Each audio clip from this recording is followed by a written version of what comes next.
Fire can destroy a room in under 10 minutes. That is also the amount of time it took to change my life forever. My name is Nia, and this is my story. It was a Monday in June. I was 15 years old and in the middle of my GCSE exams. The sun was shining and I decided to take a break from studying and meet my friends in the park. We sat on the swings, talking, feeling bored, trying to think of something else to do. When conversations led to the haunted house, an old derelict building nearby, we decided to go and check it out. The old house was surrounded by overgrown grass and trees with fences and signs meant to keep people out. We were curious about what was inside the house and wanted to go in and explore. We found a gap in a fence and made our way closer to the building. Looking up, I could see the roof was missing and the windows were smashed and boarded up.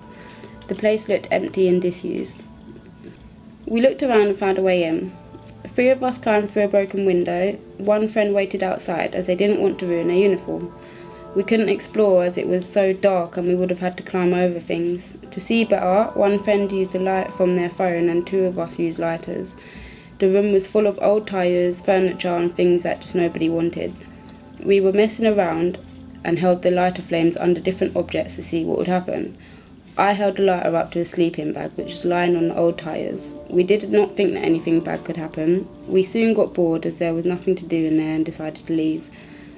We were in there for less than 10 minutes. We made our way back to the park and didn't think any more about the haunted house. We had no idea what was to follow. Back in the room, a sleeping bag that we had been melting smouldered. As the heat grew, it caught fire. The fire spread to the old tyres it was resting on.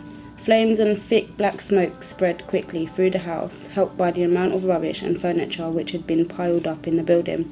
People living nearby saw the smoke and the flames and decided to call 999. The fire brigade turned up shortly.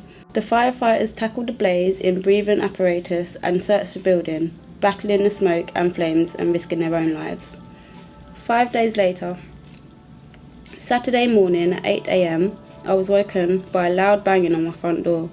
It was the police. 5 police officers entered and I was told I was being arrested for arson and manslaughter. I was confused and scared. My mum was in a state of shock, saying to the police that I wasn't involved. They told me to get dressed and took my phone, computer and some of my clothes. They also searched my home for lighters. My mum and I were taken to the police station. I was so frightened. At the police station, I was booked into custody. I had my photo and fingerprints taken and I was placed in a cell. I had never felt so terrified as I sat alone crying. My mum waited outside. All day I was taken in and out of the cell for questioning. They told me about the fire and that a homeless man had been asleep in the basement. Trapped by the fire, he had died from smoke inhalation. I was shocked and felt so bad and so sorry for what I had done. A man has died following a fire at a disused building known locally as the Haunted House. 6 fire engines from 5 fire stations across the area were called to the building at 2:45 p.m. to reports of a fire. Police and ambulances were also called to the scene. More than 35 firefighters tackled the blaze, and an officer from the London Fire Brigade said they faced challenging conditions in the house. The fire was finally brought under control at 5:50 p.m. Fire crews wearing breathing apparatus searched the basement and found the body of a man. He'd been unable to escape as his way out was blocked by the flames. Sadly, he was pronounced dead at the scene. The victim, who has not been officially identified, had been rough sleeping in the basement of the building. He died of smoke inhalation after the fire spread to old tyres and thick poisonous smoke filled the room. Police were called to the scene and are treating the death as suspicious. The Homicide and Serious Crime Command have begun an investigation into the circumstances surrounding the man's death. I was eventually let out on bail with conditions. I wasn't allowed to talk to my friends involved in the incident or go near the old building where the fire had taken place. Over the next year, I had to go to the police station every 2 weeks to sign in while I waited for my case to go to court. My whole life was on hold. I spent this time nervously waiting and wondering what would happen to me. In August, over a year after the fire incident had happened, I went to court. The trial lasted for 2 weeks and I had to attend every day. I was so scared and just wanted it to be over. The jury listened to all the evidence and at the end gave their verdict. Myself and another boy were found guilty of arson and manslaughter.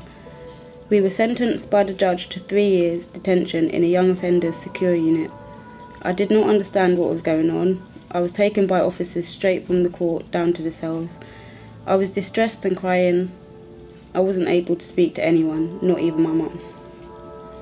A few hours later, I was taken from the cells to a car. I was driven for 2 hours to a young offenders secure unit in the north of the country, hundreds of miles away from my home in London. We arrived late at night, and as I looked through the car window, all I could see was darkness and a massive blue gate closing behind me. When I was inside the secure unit, I was allowed to find my mum. She was crying and so was I. I felt so alone and scared. Some weekends mum came to visit me, but it was a very long journey for her by train. I began to realise the impact that my actions had had on others as well as me. Whilst I was in custody, people said when they saw my mum, she seemed so sad and lonely. Every time she went out, she had to suffer abuse from people living nearby because of what I'd done. This made me feel even worse.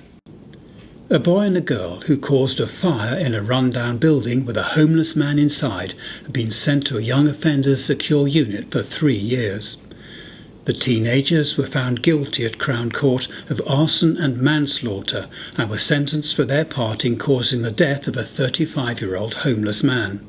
They admitted to lighting the fire but said they had not realised anyone else was in the building. Police said this is an extremely sad case for all those involved, but more so for the family and friends of the victim who have lost a loved one. The detective sergeant went on to say, the teenagers were not hardened criminals, but simply 2 young people who did not think through the consequences of their actions.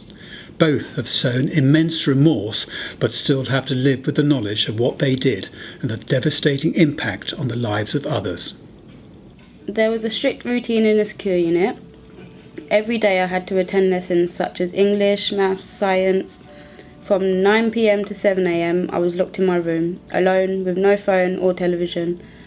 One of the hardest things was being around people you don't know and just having to get on with them. You don't get to make your own choices, they're all made for you. Where you go, who you're with. I didn't realise how much I valued my freedom until it was taken away. Towards the end of my sentence, I had the opportunity to work with the local fire service to learn about the dangers of fire. They showed me the effects of fire and I experienced what it was like for firefighters entering a smoke-filled room to fight a fire. It made me realise how hard it is for firefighters who risk their own lives to save others. After completing my sentence, I come back home and wanted to do something positive. I saw my youth offending team support worker every week, and as part of my restorative justice plan, I met with the owner of the building where the fire took place.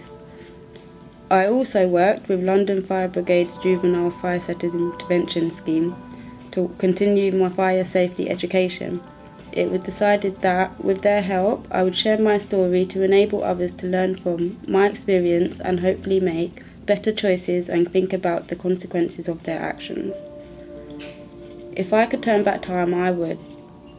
I now know how easily a fire can start and will have to live with the consequences of my actions for the rest of my life.